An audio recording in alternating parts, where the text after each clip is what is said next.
Today on Sekulow, CNN has their first town hall with President Biden, and it's all a bunch of softballs. We'll talk about that and more today on Sekulow.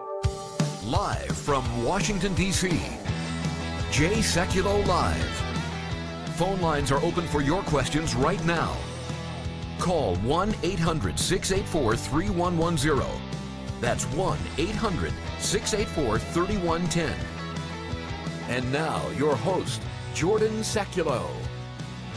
Well, folks, because of the great work of our team where our radio studio is located, we were able to get them in. I'm still broadcasting from home because I live a little bit further away from the studio. And like 70% of the country, we've got ice, we've got more coming today. But our team wanted to get in. Now, if you're listening on radio right now, you're saying, hey, what are you talking about? I heard the radio shows the last couple of days. We prepared those in advance, knowing that this storm was coming. Now, we were going live. This is important for our radio audience that usually listens on their radio station or Sirius XM to know that even on the days where we were not able to go and get into the studio to produce the show live like we are right now, talking to all of you, both on, of course, social media, but then all of our radio networks and Sirius XM live, we were doing about a half-hour live show at noon Eastern time, both the past 2 days. You can do it at the Jay Sekulow Facebook page, and of course you can share it throughout the day. So we were still updating people live on what was going on post-impeachment, what was going on, and we'll take your phone calls today, 1-800-684-3110 with Jim Comey. Their latest revelations there. We're going to talk about that again with Rick Grinnell. So if you missed that the last couple of days, we will get to that. I want to talk about it with our special advisor for national security and foreign policy, Rick Grinnell. Than Bennett has been joining me, and we are taking your phone calls now. We're live, 1-800-684-3110. That's 1-800-684-3110. But we did want to focus on something that I think it's just fair because you're not going to get the same coverage and insight anywhere else. Joe Biden, surprise, surprise, is not being treated the same way by the media as President Trump, who were coordinating to try and take him out of office before he even took his oath of office back when he was elected. So CNN got this unique opportunity in the midst of a pandemic, a crisis. We just had an impeachment trial where President Trump was acquitted. We have all these issues, school closings going on across the country that are going on. We have what happened in New York with Governor Cuomo, foreign policy. What about China and the genocide that they are participating in, as the State Department recognized at the end of the Trump administration, on their Muslim population in Western China? What about all of these issues? Why did Anderson Cooper talk about these things? And instead, he liked to talk about what it's like to live at the White House. Take a listen to this. Over the years, over your career, you've already spent a great deal of time at 1600 Pennsylvania Avenue, except now you're living there and you're president. It's been 4 weeks. What's it like? How's it different? I get up in the morning and look at Jill and say, where the hell are we? Yeah, that's how it's different. Great guy.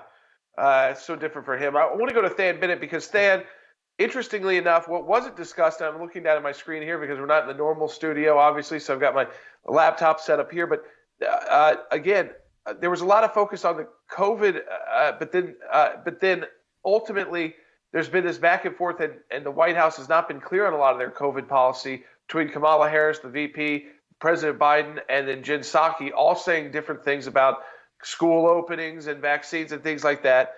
They didn't touch at all Governor Cuomo and the fact that Democrats in his state are talking about impeaching him over the nursing homes scandal. They didn't talk about the White House deputy press secretary. Imagine if this happened under President Trump. The White House deputy press secretary, T.J. Ducko, forced to resign after it was revealed that he berated a political reporter with sexist language and threatened to destroy her for pursuing a story about his personal relationship. Folks, I'll get Than's comments when we get back. But none of that got discussed. Could you imagine if that story had broken about a deputy press secretary under the Trump team and the questions that would have come at a town hall on CNN about a sexist former press secretary? Think about that. We'll be back, 1-800-684-3110. As always, go to aclj.org.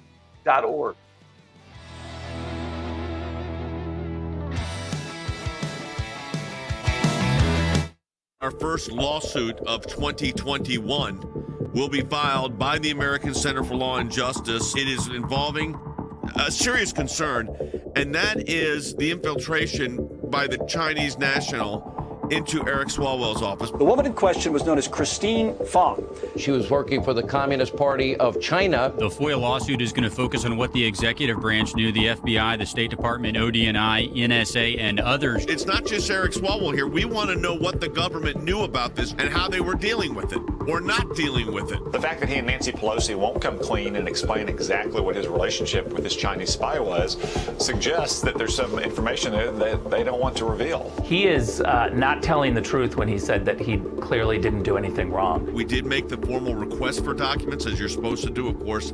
No response or non-satisfactory response. If the Speaker, Nancy Pelosi, and Adam Schiff knew this and kept him on the committee, that raises a very big question. I think he needs to full disclosure on everything that happened, his relationship, the scope of his relationship, and whether he shared information that was of a sensitive nature. We are going to go into U.S. District Court for the District of Columbia and do what we do best, and that's go to court to get this information. The road is often a lot longer than we like it to be, but you've got to stay the course. I don't have any concern about Mr. Swalwell. It's unfortunate that Mr. McCarthy is trying to make an issue of this. She got the exact same briefing that I got. It is clear. It's without a doubt. Wow. I would never put him on that committee. Rest assured in this, the American Center for Law and Justice will be front and center more than ever right now to get to the bottom of this, to protect our republic, to find out the information that the American people are entitled to know.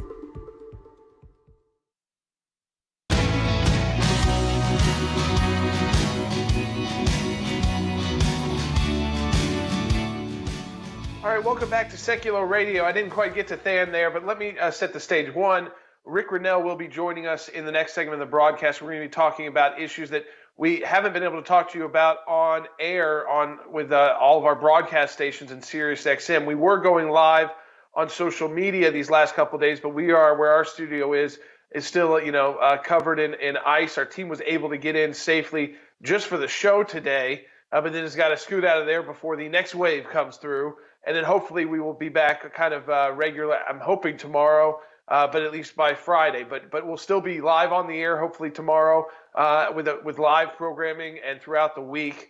But we will have Rick Rennell joining us live in the next segment of the broadcast. He'll be staying with us a little bit longer in the show today. We're going to be talking about Iran. We're going to be because there's this new Iran has basically started producing uranium metal, which European partners in that failed Iranian nuclear deal have said has no civilian purpose whatsoever. So in total violation of the deal they have with the Europeans. There's also a lot going on. President Biden has not yet called. Prime Minister Netanyahu has not reached out to the U.S. #1 ally in the Middle East and Israel. And then, of course, the news about Comey. This may be new for our radio audience. So if you're on Facebook and Periscope, watching on YouTube, again, share this broadcast with your friends and family right now. Click that share button because we've got a lot of new info for you today. And, of course, this is a full live 1-hour broadcast. So share that with your friends and family now. But let me also let you know that for those who weren't able to get the live broadcast on their radio stations or Sirius XM yesterday, that Jim Comey told it's just so interesting here. He told the Director of National Intelligence that he could not sufficiently corroborate the Steele dossier, and then right after that signed off on a FISA warrant renewal on Carter Page, an American citizen. And in that renewal, it said that the Steele dossier was verified. So on the one hand, he said he couldn't corroborate it, and on the other hand, he is taking it into courts with his signature. So we'll talk about that with Rick Rennell as well. But Than, I want to get your comments on this first. You have a White House Deputy Press Secretary, T.J. Ducklo, who has been on a lot of mainstream media. He was forced to resign on Sunday after it was revealed that he berated, threatened a political reporter with sexist language, threatened to, quote, destroy her for pursuing a story about his just a personal relationship he had with a reporter and whether or not that was a conflict of interest. It's actually kind of a legitimate story if you're the White House Deputy Press Secretary and you have a relationship with a reporter. But then if this had happened under the so Joe Biden doesn't get a single question about that in the CNN town hall. That his deputy press secretary was using sexist attacks and threatening a reporter. And remember, Than, it was the Trump administration that was supposed to be so anti-press and anti-media. I don't remember any stories like this. But second, the fact is that the actual press won't even cover it when it happens in the Biden White House. Yeah, the fact that it was an issue in the first place, Jordan, really should tell you all you need to know about the Biden administration's relationship with the press. But the fact that it wasn't brought up last night, I think really is a stain on CNN. Jordan, look, I mean, if this had happened under the Trump administration, or quite frankly, if it had happened under an administration prior to that, I worked briefly in the George W. Bush administration. And if it had happened under any of the press secretaries there, it would have been not only the first question asked in a briefing like this, Jordan, I don't think the topic would have left it. Even likely in a situation like we're in now, where we're in the middle of a pandemic, it would have dominated the press briefing. And I'll tell you this, I don't think the press would have been content until the president of the United States came out and addressed the matter, especially after what President Biden said when he was coming into office, that if there was any mistreatment of staff, they would be fired immediately. I think in those situations, the president would have had to come out and face those questions. But in this situation, Jordan, when the press itself had an opportunity to press the question, he wasn't even asked. No, not even asked. He's not asked, Than, about Cuomo. This is a huge story because he praised New York Governor Cuomo on his COVID relief. And then he's not asked about that. That's another huge scandal going on. It affects one of the biggest states in the country right now about why all those COVID-related patients and deaths were not being reported correctly. And it was done because they didn't want to tell the Trump administration because of a Department of Justice investigation. And now you got Democrats then in the state government there joining with a lot of Republicans who have called for Cuomo to possibly be impeached if he doesn't resign at the state level. And again, Cuomo was at the White House last week, and again, no discussion whatsoever about this scandal. Well, I think the question that should have been asked of the president last night was, when you did interact with Governor Cuomo last week, what did you demand from him? Did you get to the bottom of this? Did you ask why this information was revealed? And Jordan, I think that question probably wasn't asked because I would almost guarantee you that conversation with Governor Cuomo did not involve a pressing for accurate information. But I would even zoom out a little bit, Jordan, and on this COVID issue, just on a more macro level, this was an opportunity last night to really get to the bottom of a couple pressing issues, and I'll just maybe give you two of them. One of them. Parents across this country, Jordan, have a right to know when schools are going to be open, when they're going to be fully open. And generally, the consensus across the board from the medical community is that it is time to aggressively drive forward. And yet there's this disconnect between Jen Psaki and President Biden. I didn't see nearly enough guidance for parents who are really trying to figure out when they can get back into the workforce in a full-scale mode based on when their children will be back in school. And the second thing, Jordan, and this is maybe more a little bit inside baseball, but the stimulus package for COVID relief, it's going through what's known as budget reconciliation. Jordan, that bill is supposed to be on the floor of the House of Representatives next week. And yet we don't know what the final, we don't know what will actually survive the reconciliation process because of what is known as the Byrd Rule. Last night, Jordan, people who are in need of help, I think they deserve to hear from the president specifics about what will be in that bill, when it will pass, and why they're not looking for bipartisan consensus. I didn't hear those specifics last night, Jordan. I've got to break some really tragic news that I know he was preparing for, but it's breaking now in the media, and I heard about it just a little bit before it broke in the news, and that is that Rush Limbaugh has passed away at the age of 70. As you know, in his final radio shows, he's been talking about that every day being a blessing from God. He's really had a moment of renewed faith in his life, going through the illness which ultimately took his life. But let me just say, a 33-year career in broadcasting and shows like ours, where we cross over into conservative and Christian radio, these shows didn't exist before Rush Limbaugh on the scale that they do. To go national, to have a national broadcast like ours, like Sean Hannity's, like Rush's, like Lynn Beck, like so many of Savage. You can go through. There's different types. There's Mark Levin. There's all of us out there doing different things on our broadcast. There's all the great Salem radio hosts. as well that cross over into the conservative world. None of us would be doing this. It's not that we wouldn't be doing the ACLJ and our work legally and all of that would be going on, but this broadcasting opening up and really conservatives taking over the airwaves. And listen, the liberals have had their opportunities. They've tried to compete, but this is a platform that they cannot compete on. And it goes to Rush Limbaugh, who had excellent research, excellent commentary every day, was not afraid, did not hold back his punches. And I want to thank him in this moment that is so tragic and sad, but that unfortunately many of us knew, including Rush, that this was coming at any day, and that every day was a blessing. But he kept broadcasting. That he often, without us being on the show, he didn't take a lot of guests on the show, but he often cited the work of the ACLJ directly. And I will tell you the reach of Rush. Every time he did that, up until even just weeks ago, and he would mention us or mention something by one of our ACLJ team members, maybe say, Jordan Sekulow wrote this up at aclj.org, or Matt Clark wrote this back on Red State. I remember that would occur, and Matt's from the ACLJ. And this would happen fairly regularly in Rush's research. He would do it without telling you beforehand, but people would just start texting you and emailing you and say, Rush Limbaugh just talked about you guys. That was the kind of reach he had. He will be seriously missed in the conservative movement for what he brought to the table every single day, which was excellence in broadcasting. And it was. He was the model. No one can ever be Rush. No one will ever be Rush. But he gave us the model and said, we can do this. And radio stations can carry this, and it can be successful. We'll get lots of listeners, and people will be engaged, and they want to be informed, and they want to have long format discussions. So I know from our production team, his level of production was so high. From someone like me, who's a broadcaster as part of my job, but not full time, he is and will always be the gold standard. But just to let you know, pray for his family as Rush Limbaugh has passed away at the age of 70, succumbed to that disease. The best of the best. When it comes to the greatest of all time on conservative radio, we know who the GOAT is and will always be. That is Rush Limbaugh. It is a sad day for the conservative movement. It is a sad day for conservative broadcasting. But I know Rush would want us to continue the fight, as he said so many times in his last broadcast.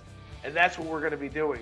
But pray for him and his family as he goes on and again had that conversion and new experience with Christianity, which is so great.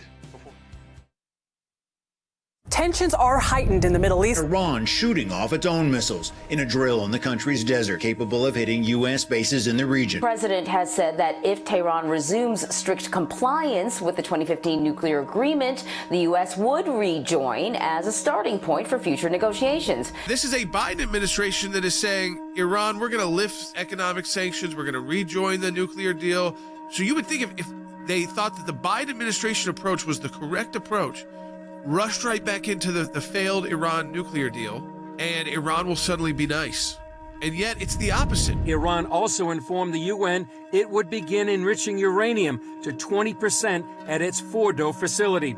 That puts Iran one step away from creating weapons-grade uranium. The Iranians are desperate, but they know how to negotiate from a position of strength, and that's exactly what they're doing. The Biden team will build up consensus as an amazing initiative and an amazing word.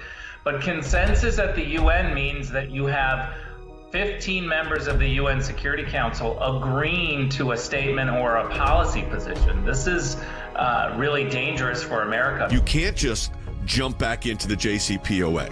We have to look at every legal option to defend our own interests. The real danger of Biden, I think, is the international level. Yeah. Because that's where he has the most power to act, where Congress can't step in. America first, the things that we have seen like that, I fear, and I'm very apprehensive as to whether this administration coming in is going to be able to continue that legacy. And now we're going to take all these steps back with the same retread bureaucrats that are going to go with their anti-Israel policies to the United Nations. And we're going to have to fight like crazy This is why your support of the American Center for Law and Justice and our offices around the globe is so essential right now. All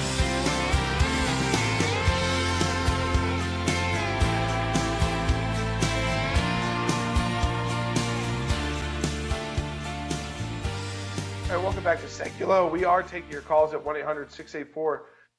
That's 1-800-684-3110. And just for those of you who might just be joining us, I mentioned a couple of times, I knew just before going on air, but it wasn't public yet, that Rush Limbaugh had passed away this morning, at the age of 70.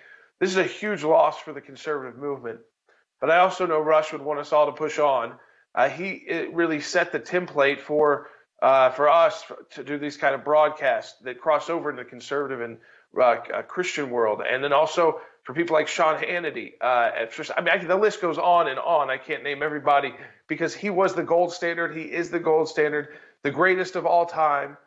He really made this not just a single, one national host that talked about this, but created this entire movement where we were able to have a conservative voice consistently all throughout the day, and many different options too of who you wanted to listen to on radio, using traditional radio, using satellite radio, using again taking the video inside the studio. He was early to do that as well, and using that platform where you're able to spend a little bit more time than you are on cable news talking about the issues. So please be in prayer for Rush's family and all that he contributed to our conservative movement.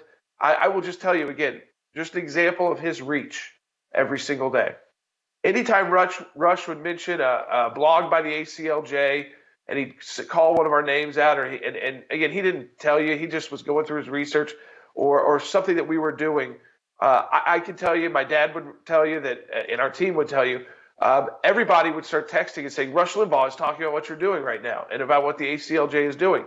That's the huge reach he had every single day, Monday through Friday. He will be greatly missed as part of the movement. And I think, he expected this, said every day was a blessing.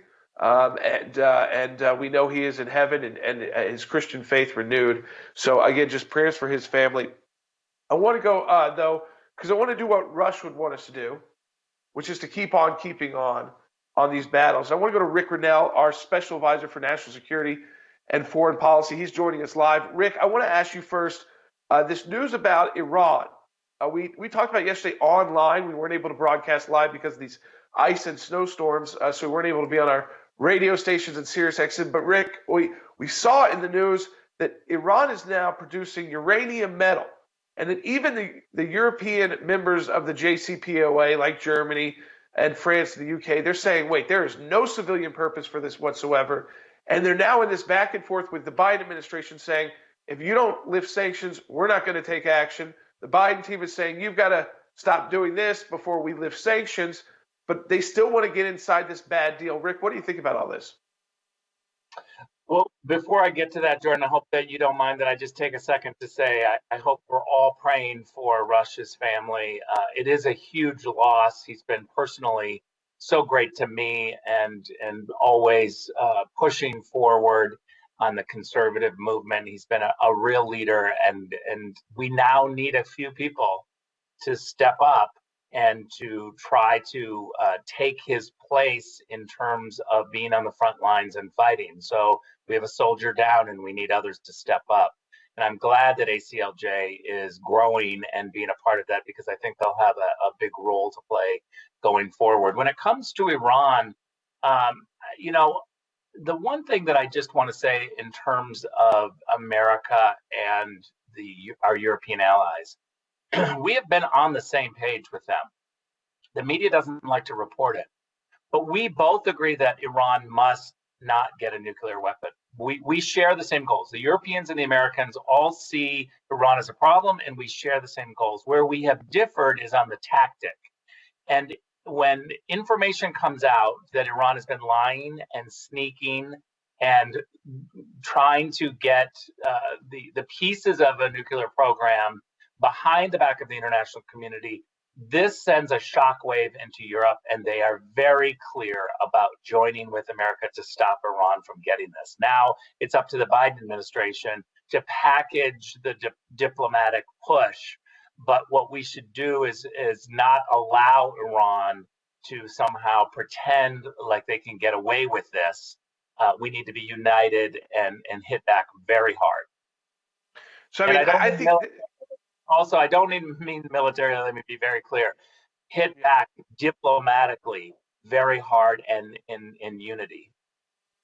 I know that another issue which is kind of perplexing to some of our audience is that President Biden has yet to reach out to our number one ally in the Middle East.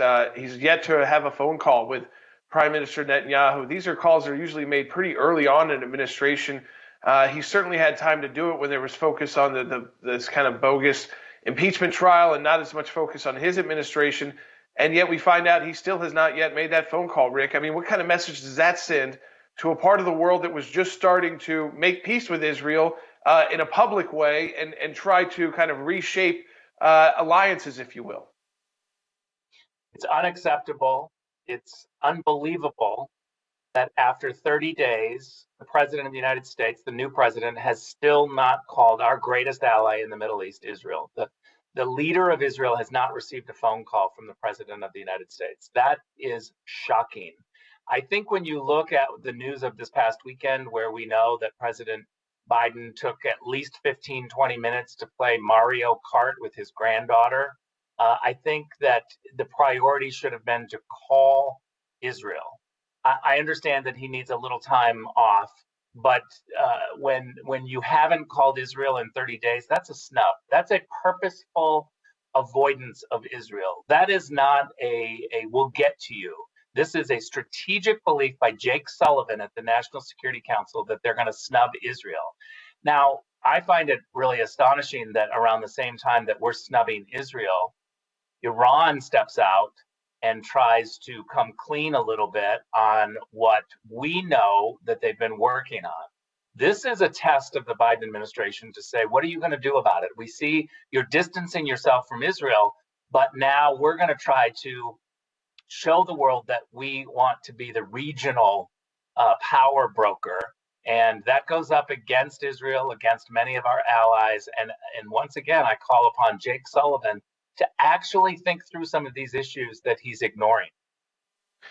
Yeah, I mean, it just gets to me, and I'll talk about, I know, Rick, you're going to be staying with us, and Biden doesn't get asked about this at all, and he does his first town hall, we've only got a minute left here, but did his first town hall, these issues didn't come up. The only issue that did come up was, and I'll talk about with you in the next half hour of the broadcast, was China, and he kind of bungled the answer. He wasn't clear, and he was talking about how, again, I just feel like the media is not going to be the ones, at least at this stage, Rick, just quickly, to get any of this info out of Joe Biden. Oh, they're immediately trying to help him. And this is like a crutch. The media are the crutch for Joe Biden's mistake. Yeah, okay, so folks, we've got our second half hour coming up. You heard that tribute from Rick Grinnell. As the news, you're probably hearing it first. I hear that Rush Limbaugh has passed away at the age of 70. Our prayers with his family. Revolutionized what we do every day on conservative and Christian talk radio, speaking to the issues, not holding back any punches. Can't be replaced, but I know he would want all of us to keep fighting on in the movement he believed in so deeply. We'll be right back in our second half hour on Sekulow.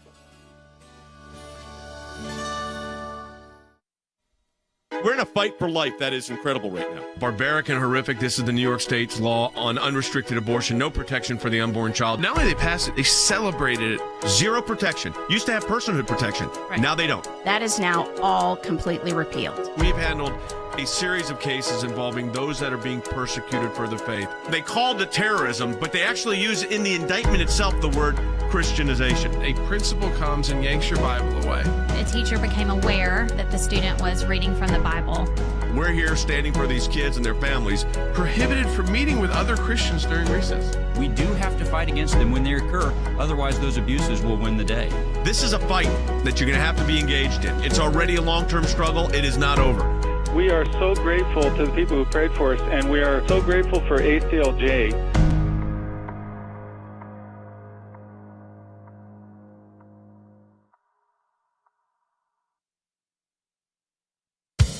Live from Washington, D.C., Jay Sekulow Live. And now, your host, Jordan Sekulow. Hey, folks, welcome back to Sekulow. Some sad news. I just want to report it one more time in case you're just joining us this second half hour, and that is the passing of Rush Limbaugh at the age of 70. I think if you follow Rush, you know he knew this could be coming at any time, and he said, every day was a blessing. He had this renewed moment, and he was very vocal about it. He was not someone who talked about faith a lot, but really had this renewed faith in Christ and began to talk about that a lot more openly. And he has passed away at the age of 70. But let me just say this: our broadcast and the use of the airwaves to have the conservative discussions, not to always be in lockstep with the Republican Party, not to always be in lockstep with a talking points, and never to hold back punches. This was all created in a sense by Rush Limbaugh, and it showed the media world that this can be successful if you put more shows like his on the air, more shows like Sean Hannity's, the Glenn Beck's, the Savages. You have the Mark Levin's. You have our broadcast. So many hosts I could go through that are national. National. That was the key too. National. It was to speak to the entire country, from coast to coast, from north to south, every day, that there were conservatives everywhere to talk to. He has passed, but his memory will, and his legacy will live on in all of that broadcasting. But as Rick Rennell, who's joining us now, has said, this is a huge void, and it'll take many people to step up to fill it because of the voice that he had inside the conservative movement. He was so supportive of all of us, of all the groups that were out there fighting the battles every single day. And Rick, this is our short segment of the show. We only have a couple minutes here, but just you mentioned quickly your support for Rush. I think you're right that it's just it'd be wrong not to spend a couple more minutes on this because it is such a huge loss for the conservative movement, even though we knew it was coming and Rush knew it was coming.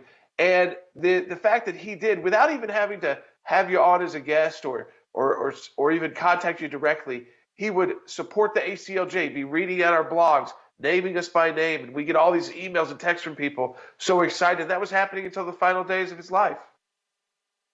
Yeah, I can remember over the last 25 years feeling really important moments in the conservative movement, wondering what we're going to do, who is the leader, and just waiting to turn on Rush Limbaugh's show to hear the perspective. He wasn't a partisan. He was somebody who believed in policy issues and would surprise us pretty regularly. During my time throughout my career, the moments where it was intense, Rush Limbaugh always came to defend those of us that were pushing on the front line. He understood that being on the front lines of these issues was taxing and that people needed to be supported. And I can't thank him enough. I mean, during my time at DNI, he was one of the leading voices to say what this guy's doing is important, pay attention. And so I know we're going to miss him. Many people are going to try to figure out, what do we do when we hear news that we need a conservative leader to speak out on? And now we've got to have a couple of people that will do that. We're going to have a problem because there's a man down, and we need to figure out who are those couple of voices that can step in and have the kind of leadership that Rush Limbaugh did. Folks, we're taking your phone calls at 1-800-684-3110. We've only got a minute left here. Let me go to Than Bennett, Washington, D.C. And then, Rick, I want to get into you with this information we've learned about this exchange between Comey and Clapper, too, which is just, it's absurd that it's not getting any coverage. But, of course, Joe Biden gives us a town hall and gets asked about what it's like to, spend the night in the White House. I mean, this is a guy who's been vice president before and a senator most of his life. But, Than, your reaction, to Rush as well, this passing, I mean, just a model for what we each do every day. He was just a pioneer, Jordan. I mean, look, a long-term struggle with illness is just so difficult, but the legacy that he leaves behind, you're right, it's unmatched. And I'll just say this. I mean, I'm so grateful for the renewed relationship with Jesus Christ that he found in later years. Jordan, that leaves me with a lot of peace. Yeah, it does. It really does. That leaves me with a lot of peace, too. He did not talk about faith a lot, but he started to later in life, and it does leave you with peace. We'll be right back. Thanks to your support of the ACLJ, we have had many victories. The IRS now formally apologizing to Tea Party groups. The IRS did the right thing by resolving the case with an injunction that mandated a complete change of the IRS nonprofit tax-exempt work as it relates to issue advocacy organization. If any group feels like they're being targeted, they can go to federal court and bring our case. That's a victory. It's one of the most significant wins in the ACLJ's history, to take on the IRS and win. For more than 27 years, the ACLJ has been fighting for freedom and liberty in the United States and around the globe. These are young people in their 20s and 30s that are doing this, are fighting for life at a whole new level to beat back the abortion juggernaut. We've got a whole group of young lawyers that are defending them. Those of us that believe in life know that we're on the right side of history. We understand full well children are children, and they're precious in God's sight, and they're precious in our nation's sight, and they're precious to parents. But I actually think we're winning. This is one of the social issues we're winning. The release of Andrew Brunson. He is the American evangelical from North Carolina, held in Turkey for more than 2 years. They're rushing us to the airport, and there was an Air Force plane that came from Germany that had been on standby. We're flying, and they finally left Turkish airspace. It's like, okay, now we're really out of Turkey and free again.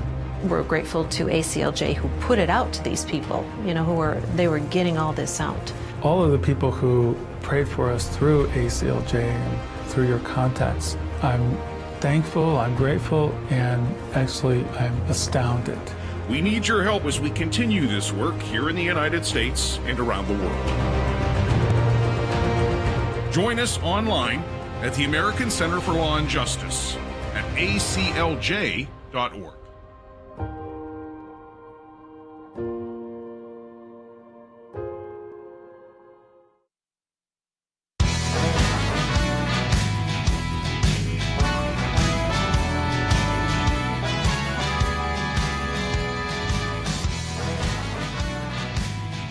All right, welcome back to Sekulow. We are taking phone calls and comments on Facebook and YouTube, and a big thanks to our production team who slogged through the ice where we are, and more snow and ice coming today. But I'm able to get broadcast from my home studio, get this out to all of our radio stations live, all of SiriusXM, and of course all social media outlets as well. We've been broadcasting live the last couple of days, so I'm glad we were able to get back. But I want to thank our team for safely getting back into the office just so we can get back on the air for you. And I wanted to go to Rick Grinnell, our special advisor for national security and foreign policy. He has gratefully spent a few segments with us today. This will be the final one. But Rick, I want to ask you, there's this breaking news yesterday, and of course it doesn't get as much attention. There's a lot going on. But at the same time, we know Durham's still out there as a special counsel, and the Biden administration didn't remove him. There's some credit I'll give them for that. They haven't removed him yet, I'll say. But we now have learned that through documents have become declassified, that Jim Comey communicated to someone who held your former position, the Director of National Intelligence under the Obama administration, Jim Clapper, that he could not sufficiently corroborate the Steele dossier. And then right around that time, this is at the very end of the Obama administration in January of 2017, he signs off on a FISA renewal of Carter Page, who was a U.S. asset. The CIA told the FBI he was, not a Russian asset, but they didn't care. And they put the Steele dossier in as verified, and Jim Comey signed off on it. But so he was pushing back with Clapper not to say it wasn't corroborated, even though he was telling Clapper that, Rick. Yeah, I'm glad that this information is coming out. We've known this for a while internally, and I'm glad that it's finally revealed. This just shows that Comey and Clapper were highly political. And I can't believe that Jim Clapper, in finding out this information, didn't immediately say, I got to go forward and make clear the truth, where Comey was clearly trying to muddy the waters and do everything he could to help elect Hillary Clinton, throw dirt on Donald Trump. This is why it's so scary to me, the weaponization of government, when leaders of the FBI and the DNI are scheming together to cover up the truth in order to help a political candidate. Now think about that. The FBI knew that information they were pushing was wrong and not accurate, and they did it during an election because they wanted to ensure that someone wouldn't become president. This is what we hear about in third world countries, and yet it's happening here. We need a total clean out of the FBI. It hasn't happened. It needs to happen. They're not facing the mistakes that they've made, and this is just another example to show that more needs to be done to clean up the FBI.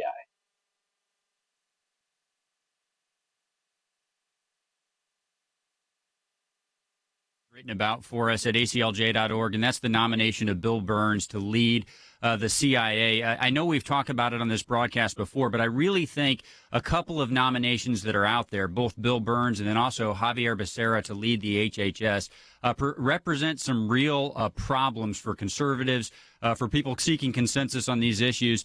I know you talked about on this broadcast how you were initially supportive of Bill to lead the agency because he's been a long-term consumer of CIA products, but I am hearing more and more on the Hill, a lot of trepidation, just based on how deep his ties are in China. I know that is your concern as well, but I think as we're now moving into a phase where more of these nominations are going to be hitting the floor of the Senate, I think it's important for this to be front and center in people's minds. So specifically on Bill Burns, what's your latest thought on that? Is this somebody that the United States Senate should be confirming, or do you think there's a chance he can be defeated?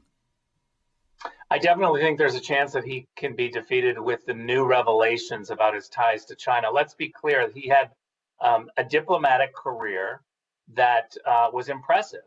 And he spent, 33 years as a diplomat, as an outsider, consuming intelligence. And I initially thought this is a good person to lead the CIA because he'll bring a completely different set of eyes to the process. He didn't grow up in the intelligence community in the gathering of information, but he's been consuming it.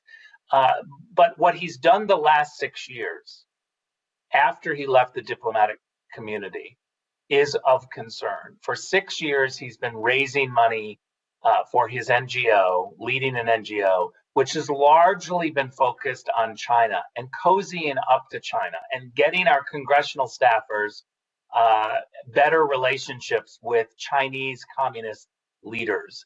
This is a real problem for somebody, especially as a nominee to run the CIA. I would think he'd be more appropriate for our ambassador in China or another job. But this post, I think, is troublesome. And I've heard from a number of senators that they also are troubled. And we'll have to see how his confirmation hearings go and what Republican senators are going to do to stand up against this. Interesting enough, Rick, Joe Biden was asked about China. This is probably the toughest question he got from Anderson Cooper. And of course, we didn't get much from Joe Biden, but I want you to just comment on this exchange because I found it just really bizarre. Bite number 7. When you talk to him, though, about human rights abuses, is that as far as it goes in terms of the U.S., or is there any actual repercussions for China? Well, there will be repercussions for China, and he knows that.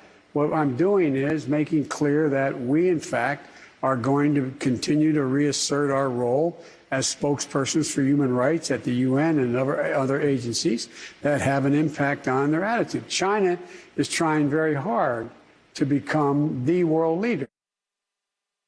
So again, Rick, what do you think about that? It's very bizarre. Look, let's be very clear of what Joe Biden just said.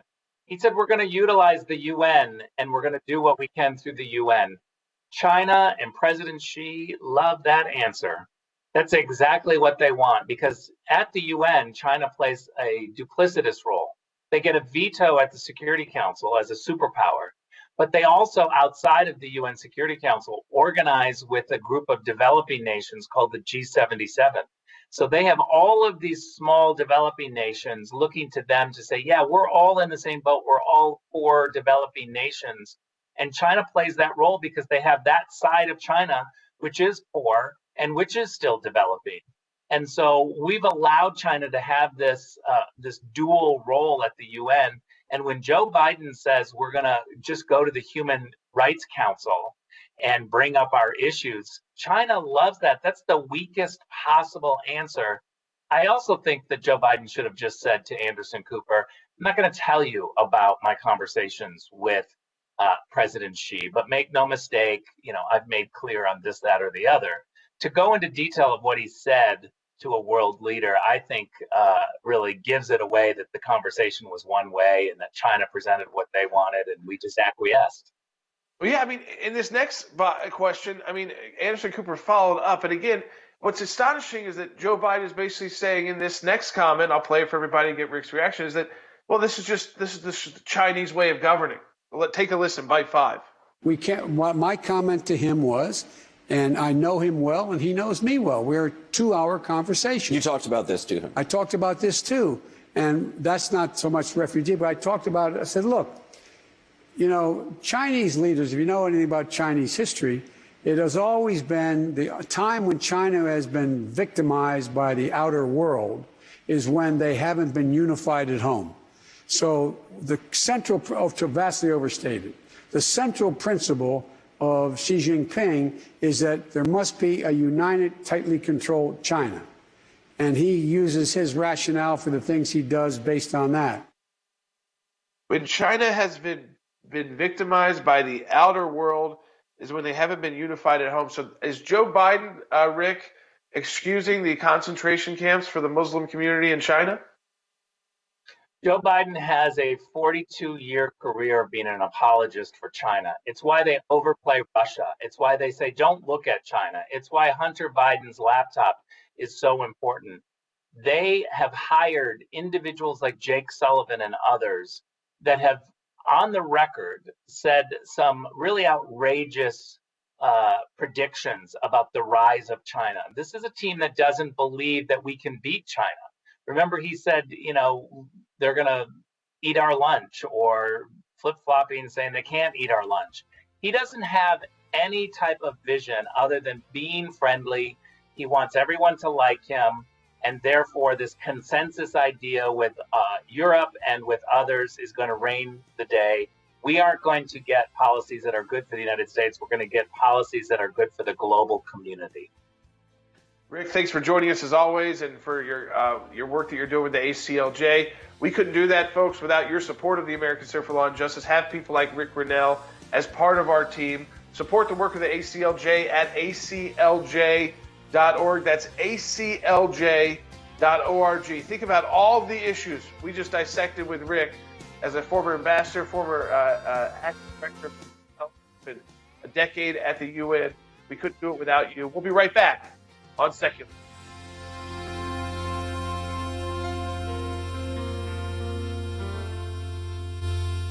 Tensions are heightened in the Middle East. Iran shooting off its own missiles in a drill in the country's desert, capable of hitting U.S. bases in the region. The president has said that if Tehran resumes strict compliance with the 2015 nuclear agreement, the U.S. would rejoin as a starting point for future negotiations. This is a Biden administration that is saying, Iran, we're going to lift economic sanctions, we're going to rejoin the nuclear deal. So you would think if they thought that the Biden administration approach was the correct approach, rushed right back into the failed Iran nuclear deal, and Iran will suddenly be nice. And yet it's the opposite. Iran also informed the UN it would begin enriching uranium to 20% at its Fordo facility. That puts Iran one step away from creating weapons-grade uranium. The Iranians are desperate, but they know how to negotiate from a position of strength, and that's exactly what they're doing. The Biden team will build up consensus as an amazing initiative and an amazing word.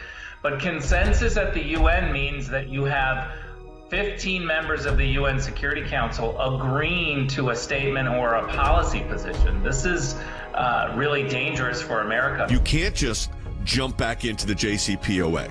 We have to look at every legal option to defend our own interests. The real danger of Biden, I think, is the international level. Yeah. Because that's where he has the most power to act, where Congress can't step in. America first, the things that we have seen like that, I fear, and I'm very apprehensive as to whether this administration coming in is going to be able to continue that legacy. And now we're going to take all these steps back with the same retread bureaucrats that are going to go with their anti-Israel policies to the United Nations. And we're going to have to fight like crazy This is why your support of the American Center for Law and Justice and our offices around the globe is so essential right now.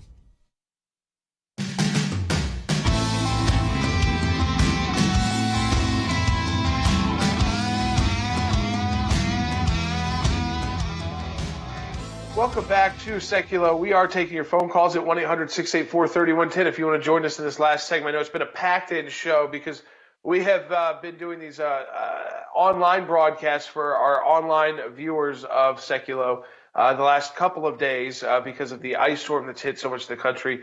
We couldn't get our radio team into the studio. I'm still broadcasting from home. So we had a lot that we wanted to cover for you in this broadcast, and it's been packed. And, of course, with that news, again, I will say just to be in prayer for Rush Limbaugh's family as Rush has passed away at the age of 70. In fact, I will read to you a comment. You'll see this shortly on social media, but this is from Jay Sekulow, our chief counsel at the ACLJ. Rush was a once-in-a-generation broadcaster that changed the landscape of broadcasting across America. He pioneered conservative talk radio. He was a friend of the ACLJ and supported our efforts. He will be greatly missed. So pray for Rush's family as that news broke right as we were going on the air that he had passed away at the age of 70, succumbed to the illness, which he knew could happen any day, and he was prepared. He talked.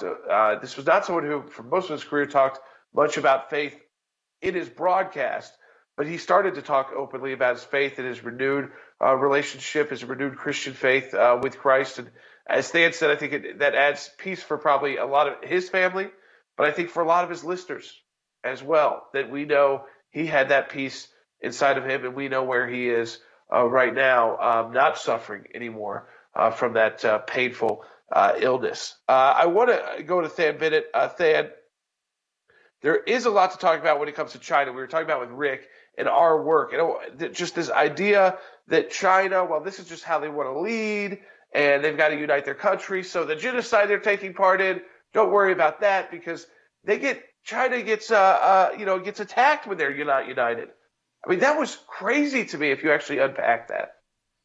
Yeah, this is outrageous, Jordan. I mean, for President Biden to say that China is being victimized by the outer world, I really think we just need to say this straight. There are a couple of things going on right now. The Chinese government is exterminating Uyghur Muslims, Jordan. They're exterminating them. They're also re-educating Christians inside their own borders. They are not the victims here. They are the perpetrators of a rightfully designated genocide by the Trump administration, and President Biden needs to speak with force in that. And, Jordan, this is not just hypothetical for us. This is the work that we do around the world, including in China, but in lots of other places.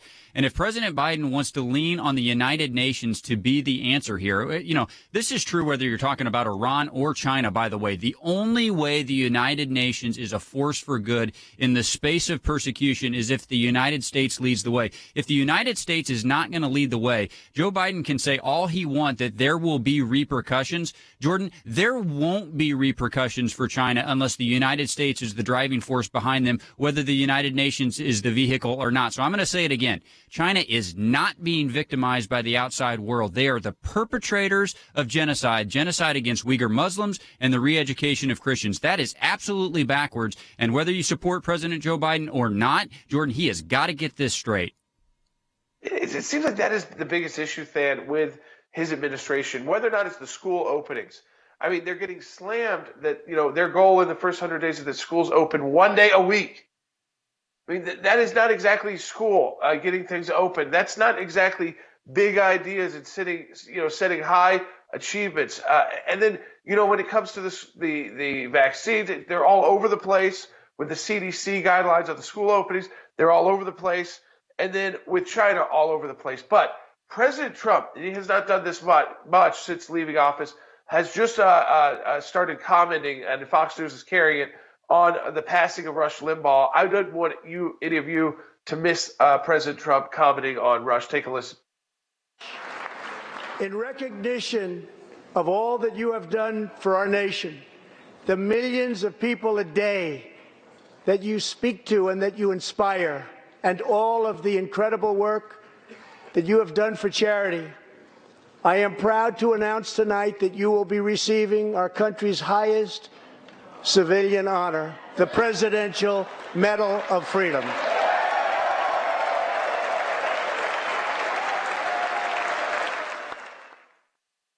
So let me see. I think, So I think Fox is going live with President Trump in a moment. That was from the State of the Union. I haven't. I'm not sure if they have yet, but I just got a breaking news. They did too, that they are going live with President Trump. If they do while we're still on the air, we'll try to cover some of that.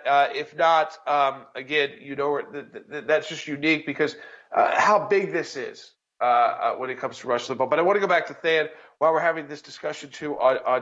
Here is okay. We've got the audio now from President Trump. Take a listen. What I wanted to emphasize to you is that Rush wanted to share. And he wanted people to benefit from the great American success that he was, Sean.